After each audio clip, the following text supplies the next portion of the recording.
Good morning class. How are you? Fine.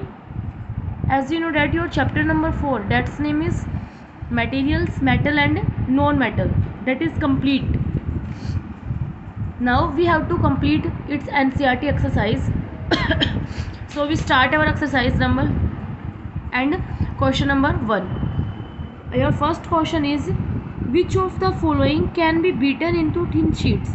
कि आपको question कहा गया है कि which of the following can be beaten into thin sheets, कि कौन सा एक मटेरियल है जिसको आप थिन शीट्स में कन्वर्ट कर सकते हो। तो जिंक है, फॉस्फोरस है, सल्फर एंड ऑक्सीजन।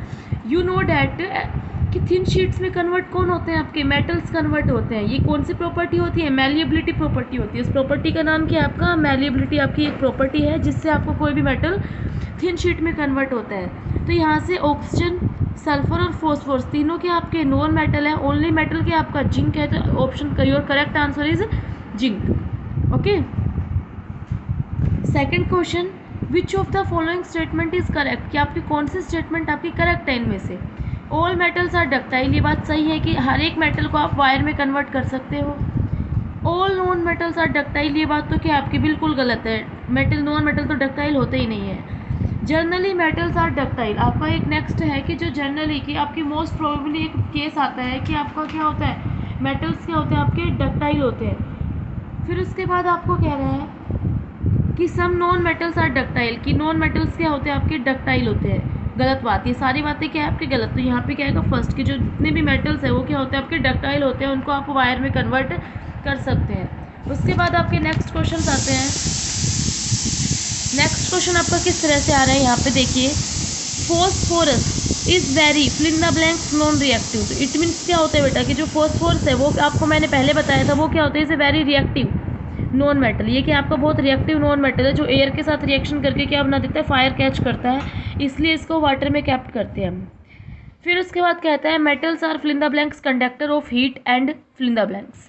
तो मेटल्स क्या होते हैं बेटा आपको पता है, हीट के क्या होते हैं, गुड कंडक्टर होते हैं हीट एंड इलेक्ट्रिसिटी के। Okay,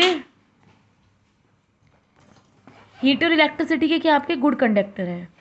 iron is fill in the blanks reactive then copper. Iron क्या होता है, कॉपर से ज़्यादा रिएक्टिव है कम रिएक्टिव, आप मुझे ये बताइए। आयरन इज मोर रिएक्टिव और लेस रिएक्टिव। मैंने आपको रिएक्टिविटी सीरीज पढ़ाई थी, उसके अंदर आपका आयरन है वो ऊपर आता है आपका नीचे आता है। आपका आयरन कॉपर से ऊपर लाई करता है, तो iron is more reactive than copper. Then your fourth fill in the blanks is metal reacts with acid to produce fill in the blanks। मैंने आपको एक प्रॉपर्टी बताई थी कि जो मेटल्स होते हैं वो एसिड के साथ रिएक्शन करके, डाइल्यूट एसिड के साथ हाइड्रोजन गैस लिबरेट करते हैं। तो यहाँ पे कौन सी गैस लिबरेट हो रही है, टू प्रोड्यूस हाइड्रोजन गैस। वो क्या करते हैं, हाइड्रोजन गैस को लिबरेट करते हैं। Okay, then your fourth question is true false. आपको ट्रू और फॉल्स बताना है स्टेटमेंट पढ़ के। Generally non metals reactive with base acids, कि आपने मैंने ये कह रहा है कि जर्नली आमतौर पर जो नॉन मेटल्स होते हैं आपके एसिड के साथ रिएक्शंस करते हैं।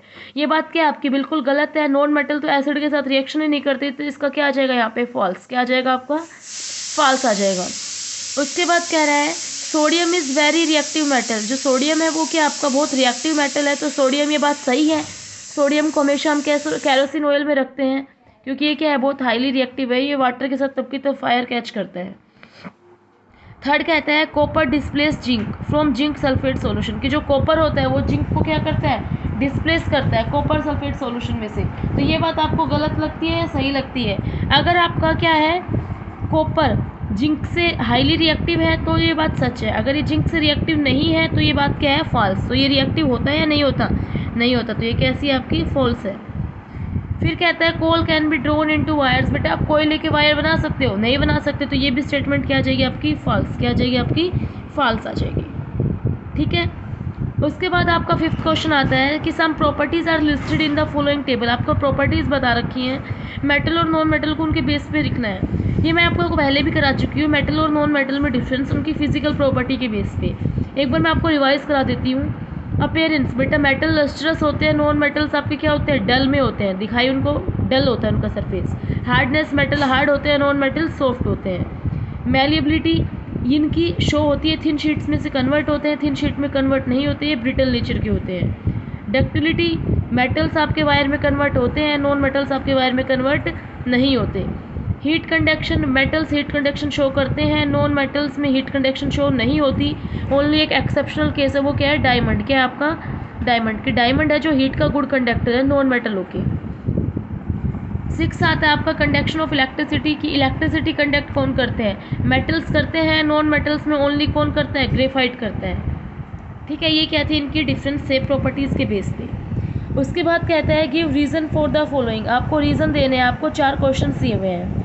Your first question is aluminium foil are use to wrap food items, कि जो एल्यूमिनियम फॉयल होता है वो किस में यूज़ किया जाता है, फूड आइटम्स को रैप करने में। क्यों यूज़ किया जाता है, क्योंकि एल्यूमिनियम फॉयल आपका एक तरह से क्या होता है, आपका मेटल होता है और वो उसको थिन शीट में कन्वर्ट कर सकते हो। ये बहुत थिन हो सकता है, आपने देखा भी एल्यूमिनियम फॉयल कितना पतला होता है। उससे क्या होता है आपका ये एल्यूमिनियम, इसलिए आपको फूड मटेरियल को रैप करने में यूज़ किया जाता है। सेकंड, एल्यूमिनियम थोड़ा इनर्ट है, वो आपके फूड के साथ रिएक्शन कम करता है, तो उस वजह से आप एल्यूमिनियम फॉयल आप क्या करते हो, यूज़ करते हो। एक इसकी मैलिएबिलिटी प्रॉपर्टी और एक दूसरा कि रिएक्ट कम करता है।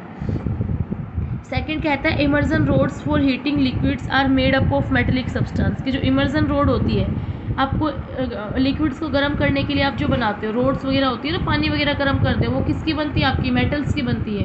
क्यों बनती है, क्योंकि मेटल्स आपके क्या होते हैं, मेटल्स के केस में इस तरह से बात होती है कि मेटल्स आपके इलेक्ट्रिसिटी की और हीट की क्या है, गुड कंडक्टर है, तो उनके अंदर आपका इसीलिए आप वहाँ पे मेटल यूज़ करते हो कि वो उसके गुड कंडक्टर, उनमें से हीट पास होगी, वो गर्म होंगे और लिक्विड को भी क्या करेंगे, गर्म करेंगे। थर्ड क्वेश्चन कहता है copper can not displace zinc from its salt solution, copper आपका जिंक को डिस्प्लेस नहीं कर सकता उसके सॉल्यूशन में से। क्यों, क्योंकि कॉपर क्या आपका लेस रिएक्टिव होता है as compared to zinc, zinc is more reactive than copper.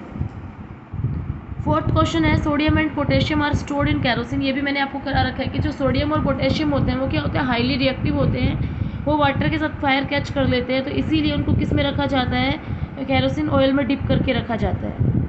अभी आपने देखा होगा, आपको ऑलमोस्ट आपने 99% क्वेश्चन आपने पहले पढ़ चुके हैं, हम एक बार उनको क्या कर रहे हैं, टच कर रहे हैं दोबारा से, क्योंकि हमारी एनसीईआरटी एक्सरसाइज भी हमारे लिए बहुत ज़रूरी होती है। तो उसके अंदर आप यहाँ पे बात कर रहे हो, तो यहाँ पे 7th क्वेश्चन आपका आता है can you store lemon pickle in an aluminium utensil, कि आपका जो लेमन पिकल होता है, जो नींबू का अचार होता है, उसको आप एल्यूमिनियम यूटेंसिल में रख सकते हैं या नहीं, एक्सप्लेन कीजिए। तो आपका मैंने बताया था कि आप इसको एल्यूमिनियम फॉयल में, आप इसको एल्यूमिनियम यूटेंसिल्स में आप इनको लेमन पिकल्स को स्टोर नहीं कर सकते, क्योंकि एल्यूमिनियम क्या, it is a type of metal and you know that, मैंने आपको अच्छे से क्लियरली अंडरस्टैंड करा रखा है कि जो भी शोर सब्सटेंस के होते हैं, आपके शोर सब्सटेंसेस होते हैं या शोर सब्सटेंस प्रोडक्ट होते हैं, they are not kept in metal vessels, कि उनको मेटल की वेजल में रखा नहीं जाता, क्योंकि वो क्या करते हैं, मेटल एसिड के साथ रिएक्शन करता है और हाइड्रोजन गैस को क्या करता है, लिबरेट करता है। ओके, उसके बाद आपका आता है यहाँ पे 8th क्या कहता है, मैच द कॉलम। तो बेटा मैच द कॉलम, आपको कॉलम 1 गिवन और आपको कॉलम 2 गिवन है। तो इसके अंदर आपका जो गोल्ड होता है, गोल्ड का यूज़ कहाँ करते हो आप, ज्वेलरी बनाने में करते हो, इसका फर्स्ट हो गया। आयरन का यूज़ आप कहाँ करते हो, आयरन का यूज़ आप मशीनरी बनाने में करते हो। एल्यूमिनियम का यूज़ आप कहाँ करते हो, रैपिंग फूड मटेरियल। कार्बन का यूज़ कहाँ करते हो आप, फ्यूल में यूज़ करते हो, ठीक है, ईंधन जलाने में करते हो ना आप, फॉसल फ्यूल वगैरह में भी आपके कार्बन से होते हैं, पेट्रोल डीजल वगैरह में भी। कॉपर होता है, कॉपर का यूज़ कहाँ करते हैं आप, वायर बनाने में यूज़ करते हो। और मरकरी का यूज़ आप कहाँ करते हो, थर्मोमीटर बनाने में यूज़ करते हो। इस तरह से इसके क्या हो गए, ये यूजेस हो गए।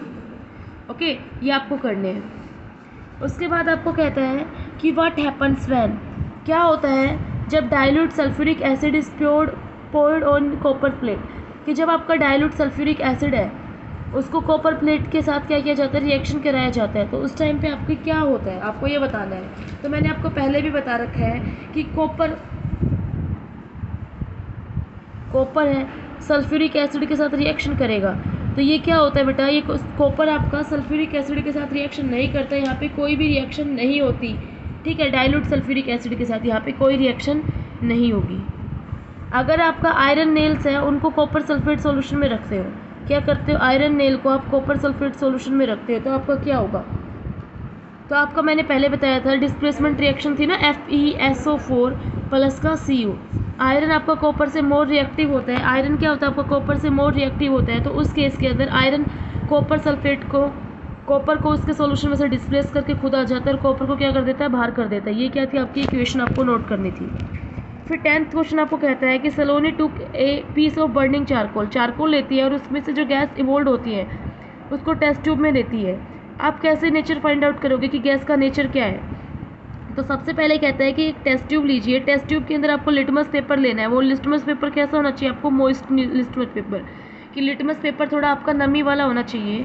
उसको जब इस टेस्ट ट्यूब के अंदर रखोगे तो अगर आपका लिटमस पेपर ब्लू हो जाता है तो वो क्या है, बेसिक। रेड हो जाता है तो एसिड। तो आप देखोगे कि आपका लिटमस पेपर रेड हो जाता है तो उसका नेचर कैसा है, गैस का एसिडिक नेचर है। कैसा नेचर है आपका, एसिडिक। और गैस कौन सी रिलीज होती है बेटा, आपकी CO2 गैस रिलीज होती है।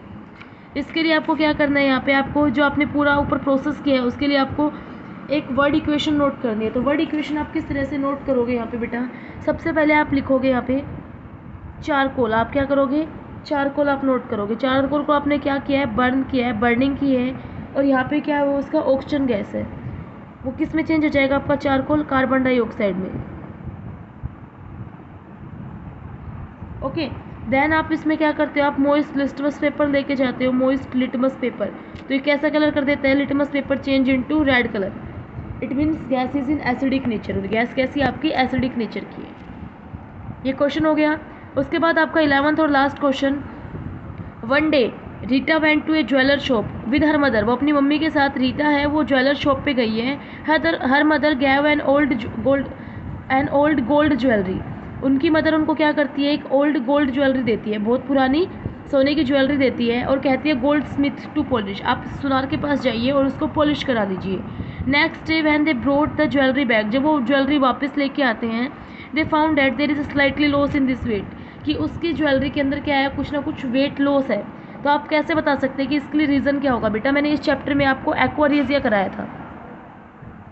एक्वारेजिया इसमें कराया था, आपको पहले कराया था, मुझे इतना याद नहीं है, बट मैंने एक्वारेजिया आपको करा दिया। एक्वारेजिया क्या होता है, एक सॉल्यूशन का क्या होता है, मिक्सचर होता है। इसके अंदर आपका किस तरह से किया जाता है, HNO3 और आपका HCl। HCl का 1 पार्ट लिया जाता है, HNO3 का क्या लिया जाता है, 3 पार्ट्स। इन दोनों का एक मिक्सचर होता है, एक सॉल्यूशन, उसको क्या बोलते हैं आप, एक्वारेजिया। जब इस सॉल्यूशन के अंदर आप मेटल को डिप करते हो, गोल्ड को डालते हो, तो वो क्या होता है, डिसॉल्व हो जाता है। ठीक है, तो जैसे आपकी ज्वेलरी थी, उस ज्वेलरी को आपने सॉल्यूशन के अंदर डाला तो वो इसमें डिसॉल्व हो गई, तो उसका कुछ वेट क्या हो गया, वहाँ पे लॉस हो गया। तो इसीलिए कहा जाता है कि गोल्ड स्मिथ के पास आप ज्वेलरी साफ़ कराने के लिए मत जाइए। अगर गोल्ड स्मिथ के पास अगर आप ज्वेलरी साफ़ कराने के लिए जाएंगे तो आपको वहाँ पे दिक्कत होगी, क्योंकि वहाँ पे आपका जो मटेरियल है, एक तो वो पैसे लेता है साफ़ करने के, दूसरा आपके ही मटेरियल का वो क्या करता है, लॉस करता है। अगर आपको ज्वेलरी, अपनी गोल्ड ज्वेलरी साफ़ करनी है तो आप क्या कीजिए, आपके घर पे टूथपेस्ट होती है, ठीक है, टूथपेस्ट में आप लेमन मिला के, ओके, अब ब्रश से साफ़ कीजिए, आपकी बिल्कुल गोल्ड ज्वेलरी बिल्कुल चमकने लग जाएगी, जैसे आपकी ज्वेलर साफ़ करता है। तो आप अपने होममेड्स रेसिपीज़ का, रेमेडीज़ का यूज़ कीजिए, ठीक है। गोल्ड स्मिथ्स के पास आप ज्वेलरी क्लीन कराने के लिए मत जाइए, क्योंकि वो आपको क्या करते हैं, आपके साथ चीटिंग करते हैं। ये आपके NCERT एक्सरसाइज थी, आपको इनके सॉल्यूशंस मिल जाएंगे, आपको उनको राइट करना है। जो क्वेश्चंस आपको नहीं करने वो मैं आपको बताती हूँ। Fill in the blanks, true false, आपको मैच द कॉलम, ये सारे आपको बुक में फिल करने हैं। ये वाला क्वेश्चन आपको अपने क्या करना है, बुक में करना नहीं है, क्योंकि आपको मैंने करा दिया है आपको ये क्वेश्चन। आपको ये 4 पार्ट्स करने हैं, 7th क्वेश्चन करना है, 6th 7th 9th 10th 11th, आपको ये 5 क्वेश्चन अपनी नोटबुक में करने हैं, और सारे क्वेश्चंस आपको कहाँ करने हैं, अपनी बुक में करने हैं। Thank you students.